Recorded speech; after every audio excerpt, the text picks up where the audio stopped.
ನಮಸ್ತೆ, ನನ್ನ ಹೆಸರು doctor L Subbulakshmi, visual artist. ಇದು ಥೀಮು ಆರುಣಿ. ಆರುಣಿ ಅಂದರೆ ಬೆಳಕು. ಬೆಳಕು ಎಲ್ಲಿಂದ ಬರುತ್ತೆ ಅಂದರೆ ಇಡೀ ಸೌರಮಂಡಲಕ್ಕೆ ಸೂರ್ಯನಿಂದ ಬರುತ್ತೆ. ಹಾಗಾಗಿ ನಾನಿವಾಗ ಒಂದು ಸೂರ್ಯದೇವನ ಬೊಮ್ಮೆ ಮಾಡಿದ್ದೀನಿ. ಇದು ಸೂರ್ಯದೇವ, ಇದು ಸಂಧ್ಯಾ, ಇದು ಛಾಯಾ, ಇದು ಅರುಣ.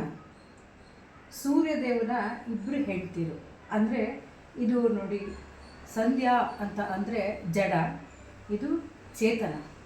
ಜಡ ಅಂತ ಅಂದಾಗ ಇದು ನಮಗೇನಾಗುತ್ತೆ, ಡಾರ್ಕ್ ಆಗುತ್ತೆ, ಇದು ಬೆಳಕಾಗುತ್ತೆ. ಹಾಗಾಗಿ ನಾನು ಬ್ರೌನು ಅಥವಾ ಮರೂನ್ ಅದು ಯೂಸ್ ಮಾಡಿದ್ದೀನಿ, ಇಲ್ಲಿ ವೈಟ್ ಯೂಸ್ ಮಾಡಿದ್ದೀನಿ. ಕಾರಣ ಏನು ಅಂತಂದರೆ, ನಾವು ಎಲ್ಲ ಕೆಲಸ ಆದಮೇಲೆ ಶ್ರೀ ಕೃಷ್ಣಾರ್ಪಣ ಮಸ್ತು ಅಂತ ಹೇಳ್ತೀವಿ.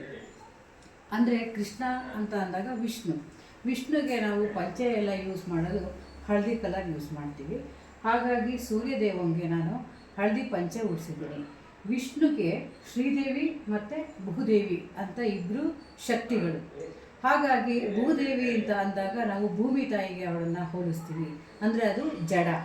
ಮತ್ತು ಚೇತನ ಅಂತ ಅಂದಾಗ ಬೆಳಕು. ಇದು ಎರಡು ಕಾಂಬಿನೇಷನನ್ನು ನಾನು ಇಟ್ಕೊಂಡು ಡ್ರೆಸ್ನ ನಾನು ಕಂಪೋಸ್ ಮಾಡಿದ್ದೀನಿ. ಇದು ಥೀಮ್ ಇರೋದು. ಮತ್ತು ನಾವು ಕುದುರೆನ ಮನಸ್ಸಿಗೆ ಹೋಲಿಸ್ತೀವಿ. ಮನಸ್ಸು ಯಾವಾಗಲೂ ಬೆಳಕಾಗಿರಬೇಕು, ಅದು ಚೈತನ್ಯ ಇರಬೇಕು ಅನ್ನೋದಕ್ಕೋಸ್ಕರ ಬಿಳಿ ಬಣ್ಣನ ಉಪಯೋಗಿಸಿದ್ದೀನಿ.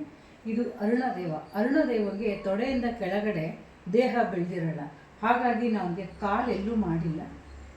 ಇದು ನನ್ನ ರೀಸೆಂಟ್ ವರ್ಕ್. ನಮಸ್ತೆ.